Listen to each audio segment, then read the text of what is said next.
네, 집이 필요로 하는 수요, 그 수요의 세대별로 나눴을 때 20, 30대 이제 에코 세대, 40, 50대 중간 세대, 5, 60대 이제 베이비붐 세대, 그 이상이 이제 고령 세대가 되겠죠. 그 세대에 따라서 집이 필요한 수요들이 어떤 수치들이 다릅니다. 물론 이제 현재 상황에서는 20, 30대 에코 세대들이 적극적으로 현재 부동산 시장에 동참을 하고 있는 상황이긴 하지만 실제적으로 이제 40, 50대가 줄을 이뤘던 부동산 시장이 이제 흐름 자체가 달라지고 있습니다. 그렇기 때문에 실제적으로 주택 공급을 할 수 있는 공급의 면적이라든가 입지 이런 것들도 지금 예전의 방식이 아닌 다른 방식으로 접근을 해야 된다. 이렇게 말씀드리고 싶고요. 그리고 향후에 주택 수요, 집이 필요로 한 사람들의 세대 변화를 한번 지켜보실 필요 있어서 준비를 좀 했습니다. 일단 필요 주택. 집이 필요한 주택이 주택수가 얼마나 필요한가. 우리가 아는 주택 보급률, 주택을 보급했을 때 일인당 우리가 현재 전체적으로 주택을 보급하는 비율이 100%가 넘은 거는 사실이고요. 그렇지만 실제적으로 이거를 가정을 해서 말씀을 드리게 되면 2013년도부터 2020년도까지 가구가 증가한 부분은 182만 가구가 증가했고요. 주택 멸실, 집이 없어진 거는 61만 가구 정도가 없어졌습니다. 약 7년 정도 사이에. 그럼 필요주택, 집이 필요한 어떤 주택 수는 현재 2020년도 기준으로 봤을 때는 2천만 채 정도 됩니다. 2천만 97만 3천 채가 정도 되겠죠. 신규 공급이 연평균 30만 3천 가구 정도 들어간다 보시면 될 것 같고요. 이제 작년부터 시작되는 향후 10년, 이제 2030년도까지를 183만 9천 가구 정도가 늘어난다고 가정을 하고요. 거기에 주택 멸실을 86만 가구로 잡았을 때는 2030년도 시점에서는 2,300만 정도, 2,300만 66만 6천 호 정도가 필요한 거고요. 신규 주택 공급 연평균 27만 가구가 필요하다. 실제적으로 2014년도보다 조금 더 덜, 수치는 좀 떨어진 상태지만 그래도 거의 30만 가구 정도가 매년 필요했다라고 보여지는 거고요. 현재 이 주택 보급률을 2020년까지 105.5%로 잡았습니다. 이거 실제 2020년부터 2030년도까지는 현재 이런 형태로 진행되는 했을 때 109.0%가 되겠죠. 정말로 현재 국민 한 사람당 집이 한 채씩 돌아가고도 남는다라는 수치입니다. 그런데도 불구하고 집이 없는 사람들이 훨씬 더 많죠.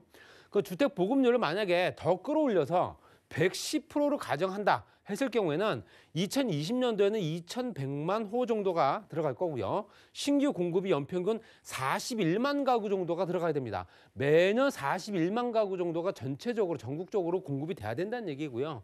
또 올해부터 이 10년 동안은 매년 20만 가구 정도는 무조건 필요한 수치입니다. 그래서 110%를 만약에 맞춘다고 했을 경우에는요. 그거를 115%까지도 높이게 되면 실제적으로 현재 2020년도부터 2020년도 작년까지는 53만 9천 가구가 필요했던 거고요. 이 앞으로 10년 정도는 21만 가구 정도가 필요하다라고 얘기가 수치가 나옵니다. 그렇기 때문에 이 수치를 보게 되면 지금 이제 지나간 시장은 어쩔 수 없고요. 이제 앞으로 2020년부터 30년 동안 봤을 때 이 수치를 현재 주택 보급률을 몇 프로 맞출 것이냐. 만약에 109 이상 되는 110에서 115% 정도로 가정해서 주택을 공급을 매년 이렇게 신규 공급을 한다면 주택 가격은 조금씩 안정화될 수밖에 없습니다. 공급량이 많아지기 때문에 당연히 수요를 그만큼 충족시키기도 남는 수치가 된다면 집값이 오를 일이 없겠죠. 여러 가지 여건상 앞으로 현재 향후 2030년도까지 내다보는 이유는요. 지금 현재 진행되고 있는 3기 신도시뿐만 아니라 여러 형태들이 대부분 다 이때쯤 끝나는 사업들입니다. 그렇기 때문에 여러 가지 연결상 실제로 지금 현재 주택 보급률을 109%로 보지만 향후에 이런 형태로 매년 27만 가구 또는 매년 21만 가구 정도가 꾸준하게 공급이 된다면 실제적으로 10년 후에는 집값이 좀 굉장히 안정화될 수 있는 여건이 될 수 있다라고 장기적으로 어떤 가정화에 말씀드릴 수 있는 부분이다. 이렇게 설명드리고요. 그리고 가구당에 실제로 가구가 정말 필요한 주거 면적이 있습니다. 3, 4인 가족, 1, 2인 가족 현재 나눠져 있지만 실제적으로 1980년도부터 봤을 때 현재 가구당 주거 면적은 꾸준하게 높아진 상태입니다. 그래서 67.4평방미터 실제적으로 현재 우리가 알고 있는 27평 정도 되는 아파트다 보시면 될 것 같고요.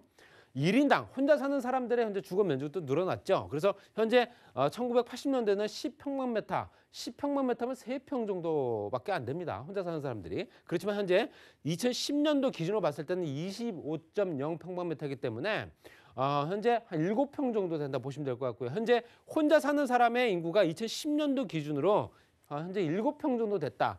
이 점선으로 보여지는 부분은 계속 꾸준하게 높아지고 있다. 그 얘기입니다. 그렇기 때문에 지금 현재 2020년도 기준으로 봤을 때는 한 8평 정도 된다라고 말씀드릴 수 있고요. 또 세대 특성별 거주하는 평균 주거 면적, 세대 특성, 아까 말씀드린 대로 에코 세대, 중간 세대, 베이비붐 세대, 고령 세대 나누었을 때 세대별로 현재 평균 주거하는 면적을 봤을 때는 에코 세대 같은 경우는 실제적으로 혼자 자기가 집을 갖고 있는 면적 봤을 때는 75.4평만 메타입니다. 현재 25평 정도 된다 보시면 될 것 같고요. 그리고 평균치는 56.8평만 메타. 56.8평만 메타면 57 잡고 실제적으로 현재 17평 정도 되겠죠. 거기에 임차 가구는 53평만 메타입니다. 임차 가구는 이제 전세와 월세 다 포함된 거고요. 그러면 한 15평에서 17평. 그러니까 자가 에코 세대도 내가 집을 갖고 있는 사람들 같은 경우는 실질적으로 면적이 굉장히 큰 걸 선호한다는 얘기입니다. 그러니까 작은 집에 살다가 작은 집에 임차로 살다가 결론적으로 조금 더 여유 있는 공간으로 현재 75.4평만 메타로 이주하기를 내 집을 갖기를 원한다는 얘기겠죠.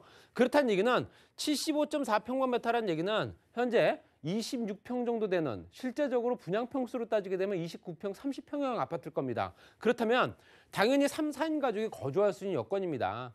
그렇기 때문에 당연히 에코 세대 같은 경우는 아이가 있다 하더라도 이제 하나, 둘.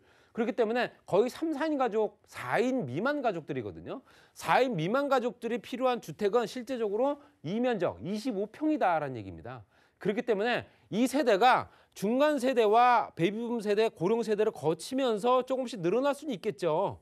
당연히 나이가 들면서 조금 더 넓은 공간을 원하기 때문에 여러 가지 더 필요한 공간도 있을 수 있고요. 그렇기 때문에 당연히 조금씩 면적은 높아질 수밖에 없고 고령 세대로 갈수록 조금 더 떨어지는 고령 세대를 가게 되면 60대 이상이 되면 70대 이상 되면 넓은 집이 필요가 없습니다. 청소하기도 힘들고요. 그렇기 때문에 당연히 집 평수를 줄여나가는 형태다. 이렇게 보시면 될 것 같고요. 그렇기 때문에 당연히 지금 현재 부동산 정책을 만드는 어떤 정부에서 생각했을 때는 이 에코 세대에 포커스를 맞춰야 된다는 얘기겠죠.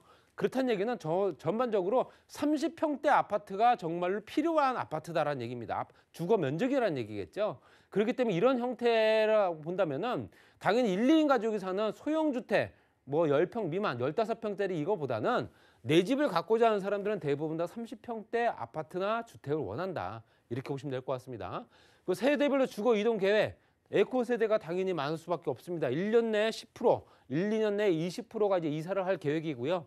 3, 4년 내는 18%고요. 5, 6년 내는 3.8%, 7년 이후에는 1.7%, 이사 계획이 없다라는 부분은 46%, 46% 이사 계획이 없다라는 얘기, 내 집이 있다는 얘기겠죠. 내 집이 있기 때문에 굳이 이사할 이유가 없겠죠. 향후에 특별한 일이 없으면요. 그리고 중간 세대 같은 경우는 1년 내가 4.9%, 1, 2년 내부터 3, 4년 내가 가장 많습니다. 그러니까 4년 정도 거주하고 다른 지역으로 이전할 계획을 많이 잡는다 보시면 될 것 같고요. 실제로 베이비붐 세대도 거의 그 수치는 비슷하고요. 고령 세대로 가게 되면 이제 이사 계획은 거의 없다라고 보셔야 되고요. 또 다른 데 이사할 이유도 없고요. 그렇기 때문에 당연히 89%가 이사할 계획이 없다 보시면 될 것 같고요. 또 가구 비중을 보셨을 때 말씀드린 대로 실제적으로 59.4%가 임대, 남의 집에 사는 사람들 차가 수요입니다. 그리고 자가 수요 같은 경우가 25.4%고요. 향후 이사 계획이 있는 비중 봤을 때는 당연히 남의 집에 사는 사람들 이사 계획이 있는 비중이 더 높겠죠. 계약 기간이 만료됐거나 다른 이유든 간에요. 거기에 중간 세대도 54.5%, 거기에 중간 세대가 23.8%, 베이비붐 세대나 이런 비율은 당연히 그 수치는 떨어진다 보시면 될 것 같고요. 그리고 향후 이사 희망 점유 형태를 보시게 되면 내가 집을 갖고 싶다 또는 전세로 살고 싶다 그 비율 봤을 때는 당연히 에코 세대부터 봤을 때 내 집을 갖고 싶다라는 욕구가 월등히 큽니다. 그렇기 때문에 당연히 향후 이주 시 점유 형태를 보시더라도 당연히 자가 비율이 높을 수밖에 없다라고 말씀드리고 싶고요. 그 자가 비율은 중간 세대, 베이비붐 세대를 거칠수록 더욱더 높아진다. 보시면 될 것 같고요.